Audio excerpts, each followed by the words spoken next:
Just by way of introducing the section, let me say that I have a lot of admiration for people who are willing to take on the two systems. There's nothing more disparate than the American legal system and the Italian legal system. They're two separate worlds. And anybody who tries to talk about them, I have great admiration for. I did try to work with the two systems when I was younger and more courageous, and I almost lost my academic career because I offended the sensitivity of one of the senior professors at a university in Italy that shall remain nameless. So I have great admiration for these three individuals. We will start with a sitting judge. Judge Giannicola Sinisi, who is a graduate of the University of Bari. The president, Bari. I love Bari. Like Barry. Otherwise known as Barry. But anyway. He's a sitting judge on the Court of Appeals in Rome. He is well acquainted with the United States. He was at the Chair for Legal Affairs at the Italian Embassy in Washington, D.C., and he's been a politician. And what more laudable than become the first citizen of one's own town? He was the mayor of his own town, Andria.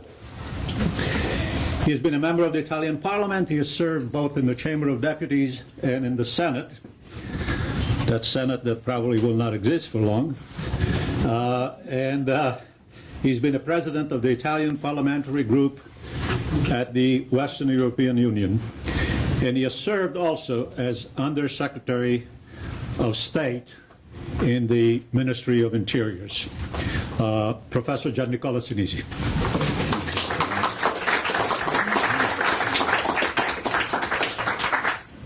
So, good afternoon. And thank you so much for this kind invitation. Professor Rotella, I deserve your admiration just because I afforded the jet lag to come, not for other reasons.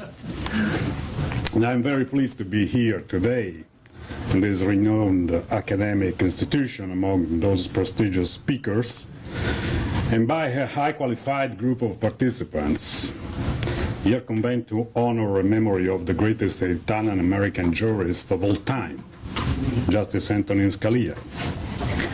I had the great privilege to be acquainted with him during my 4 years assignment at the Embassy of Italy in Washington.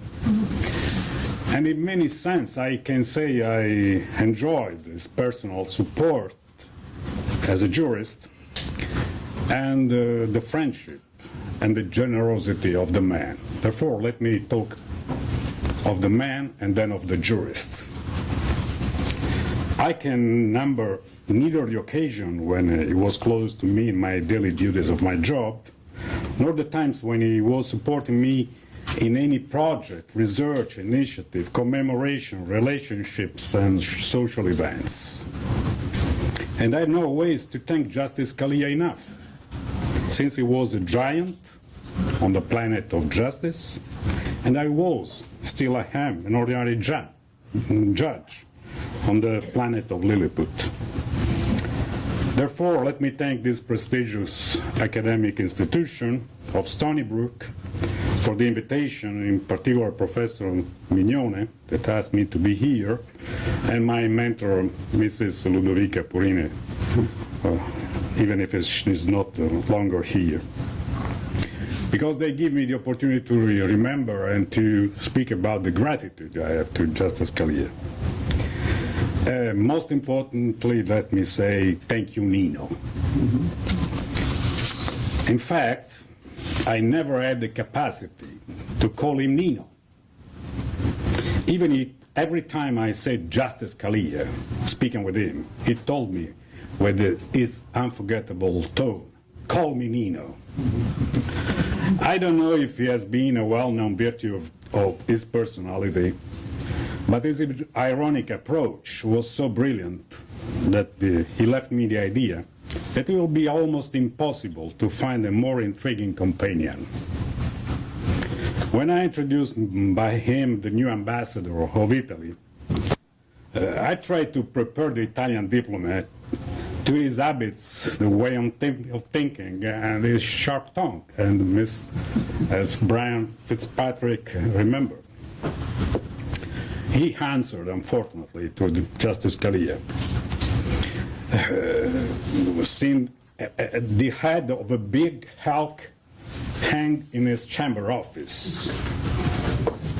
Justice Scalia, did you hang that big Hulk on the wall? And he answered, do you think I'm the kind of man that would hang on his chamber office and help kill from someone else?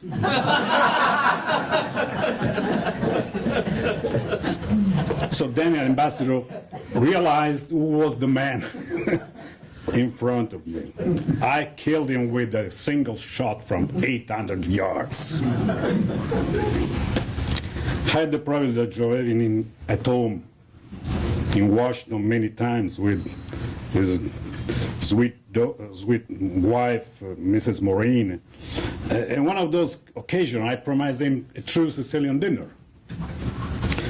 It wasn't easy to find all the ingredients, but finally, with my wife, we were able to arrange an elegant and refined menu. When he saw the small quantity of food in every plate, elegantly positioned, he said, I thought the Sicilian food meant big portions. He left my house smiling and keeping the menu I've previously written on paper in his hands. When I was requested to produce some letter of recommendation for a fellowship in a prestigious academic institution in Boston, he accepted to present one of them, and he wrote, literally, quote, I came to know Judge Sinisi very well. Our contacts were both professional and social. Close. His wife is a superb cook. Then I was worried that they are going to give the fellowship to my wife. But I want to assure the editors that this letter I've jealously kept alive with me today. There were also some appreciation for my qualification, anyway. I had the full consciousness of the relevance of his role as the first Italian-American appointed at the Supreme Court, as a turning point in the consideration of the Italian-American community in this great nation. He told me that many Italian-Americans has already achieved top position in the American social hierarchy, both in public institutions and in private companies.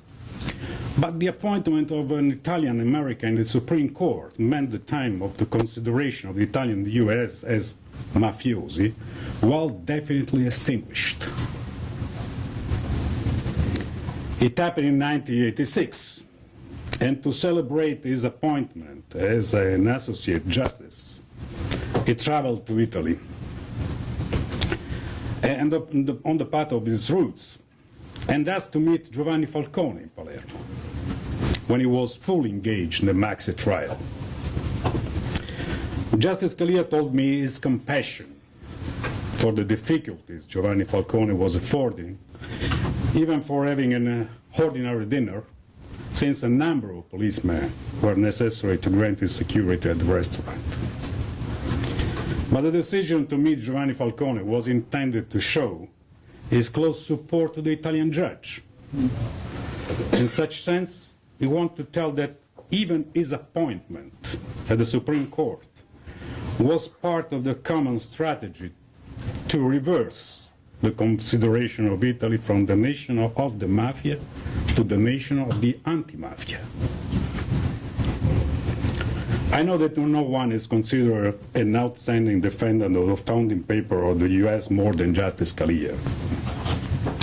But the hidden deepness of his thought, he never forget his origin as a son of the Italian immigrants.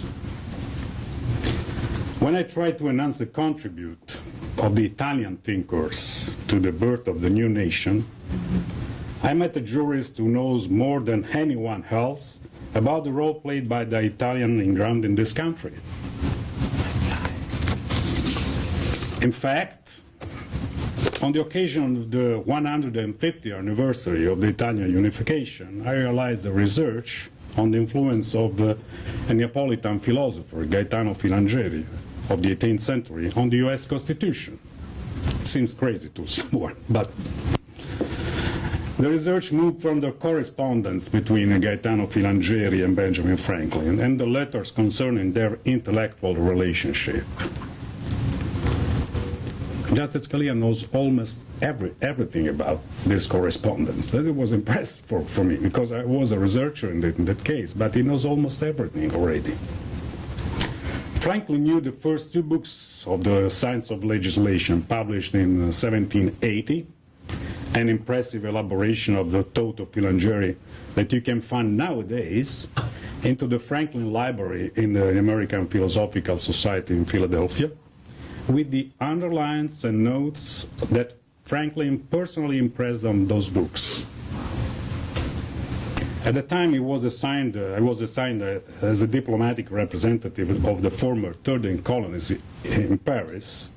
He had the occasion to meet an Italian Neapolitan diplomat, Luigi Pio, who conserved the two books and gave the books to Franklin. Franklin considered very important to grant a modern legislation on criminal matters to the United States of America, and thought that Filangieri was the right person to develop principles useful for a liberal and democratic country. I soon realized that this topic was undervalued, and I met Justice Scalia for having his opinion. He was perfectly aware of all the aspects of the less known part of the history of the United States, dealing with the relationship, the role that the Italians had in the founding of this nation. And he encouraged me in these efforts, since he considered that few scholars and less students in the American schools have a true knowledge of the role of the Italians on the very beginning of the founding of the US. Obviously, I couldn't find anyone better than him to present publicly the results of this research in the Library of Congress on October 21st, 2010. His presentation was magnificent and absolutely complete. Let me talk briefly about what he said. He started from the role of the Italian artists in the 18th century, 19th century, like Costantino Brumidi, who painted the most famous frescoes that decorated the Capitol building in Washington. He told about Enrico Causici, who improved the beauty of those decorations. He told about Antonio Capellano and Luigi Persico, who contributed to the bronze door and the sun bronze and the stone sculptures. And he told also about Giuseppe Carracci, mentioning also Andrea Palladio, an Italian architect who, if he never left Italy, influenced many of the public and private buildings in the US with his neoclassicism between 1760 and 1820, starting from Monticello, since Jefferson said that it was realized in the true proportion according to Palladio, to the Virginia Capitol, the Rotunda at the University of Virginia, and the Jefferson Memorial in the Tidal Basin in Washington. He knows everything, every Italian artist who contributed to realize the beauty of this country. But he showed also a deep knowledge of the contribution of the Italian thought, starting from Filangieri, but widening to any other Italian influence to the very early years of the American Republic. Most impressively was the knowledge of the principle of the Italian Enlightenment on liberty and tolerance, and of any historical episodes when that influence realized their efforts in concrete, through the contacts and connection of the ancient era. In particular, as a jurist, he emphasized the third and fourth volumes of the Science of Legislation. I was impressed about the details. He knows perfectly. The third and fourth volumes of the Science of Legislation concerns the criminal law and the principle of a more rational and less barbaric criminal law, and the ideas of the necessity of the universal adoption of a jury trial system to overcome the oppression of the monarchies, which you could find in the Sixth Amendment of the US Constitution and the prohibition of any cruel and disproportionate punishment, which you can find in the Eighth Amendment. He knew the quotes of Francesco Vasco about Filangieri, which is absolutely difficult to find if you are also an Italian researcher. And the command of the courage of the Neapolitan philosopher to propose a new criminal legislation, even if you recognized some of those principles were already developed 20 years earlier by the Milanese philosopher Cesare Beccaria in his volume De Delitti e delle Pene about crimes and punishment. He reminds that Beccaria's book was published in many editions in the former colonies between 1767 and 1786. Therefore, in Pennsylvania and the former colonies, the number of the many death-eligible crimes were reduced, and Jefferson and Adams quoted him in many of their comments. Then he mentioned another Italian that contributed in shaping the American thought in the founding period, Pasquale Paoli, who was a Corsican, but Corsica at the time was Italian. That is for the French people. Who was a Corsican that freed Corsica from the Genovese in 1750. He tried to fashion the first government according with the Enlightenment principles. He asked Jean-Jacques Rousseau to help designing the Corsican constitution. He became the first Republican president of the First Republic, showing that at the time of monarchism and feudalism, a republic government was possible. Paoli resisted to the attempt of the French to colonize Corsica, while the American colonists resisted to the British in the parallel history. In Boston, Samuel Adams toasted, asking for the spirit of Paoli in every American. Given the hope that the struggle against British despotism could be successful, underlining that 5 American towns are still bearing his name in Pennsylvania, Colorado, Indiana, Oklahoma, and Wisconsin. We have 5 Paoli towns in this country. But most importantly, mention Filippo Mazzei. Let me remind that Salvatore Scalia, Justice Scalia's father, was a professor of Romance literature in Brooklyn. He translated Salvatore Scalia, the correspondence of Filippo Mazzei with Jefferson, Madison, Monroe, and other founding fathers. Justice Scalia recognized that Philip Mazzei occupied a special place in his affections for these reasons.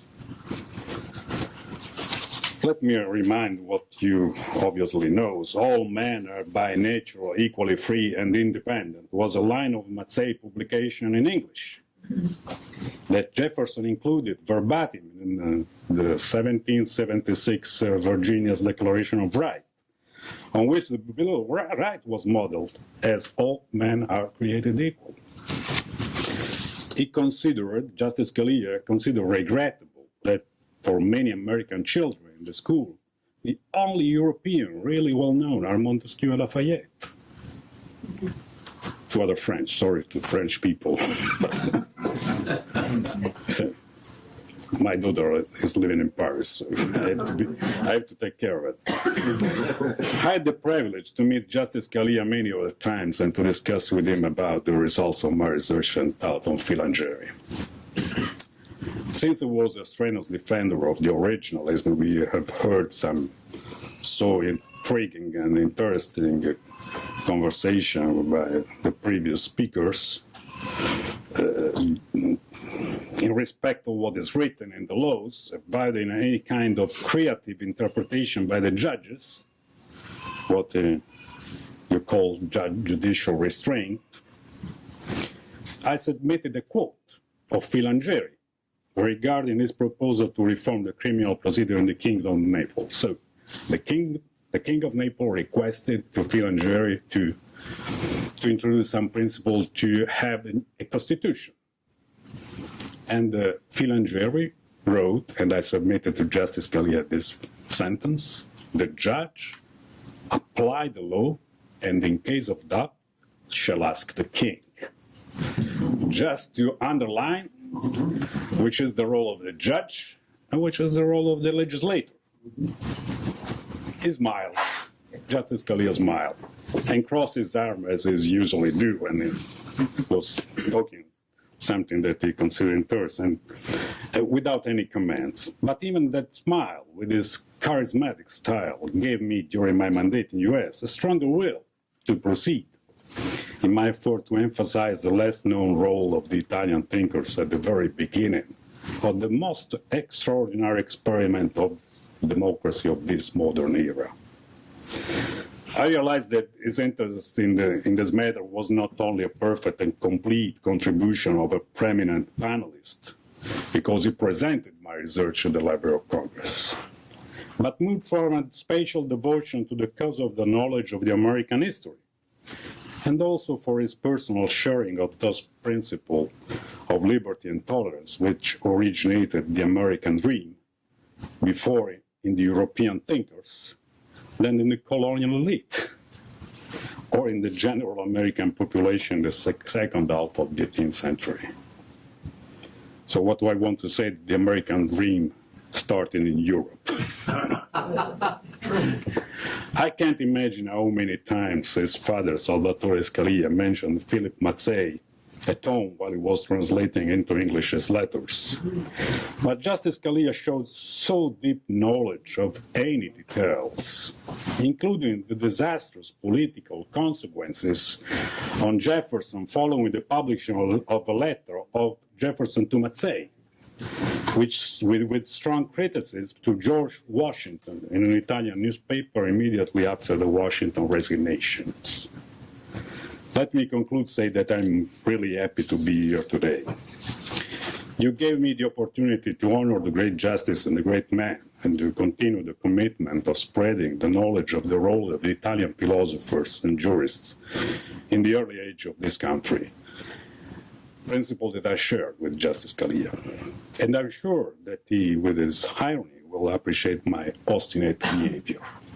But let me conclude as I conclude, answering to the farewell dinner I had where Justice Scalia, when I left this country in 2013, the person who was mentoring my farewell dinner was Justice Scalia.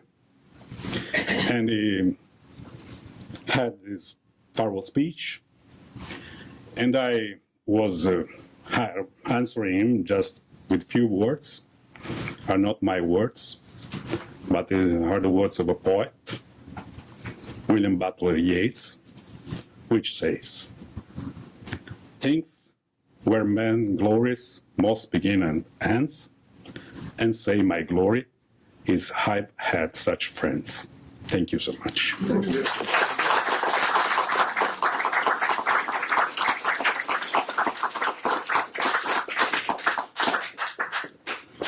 I can wait.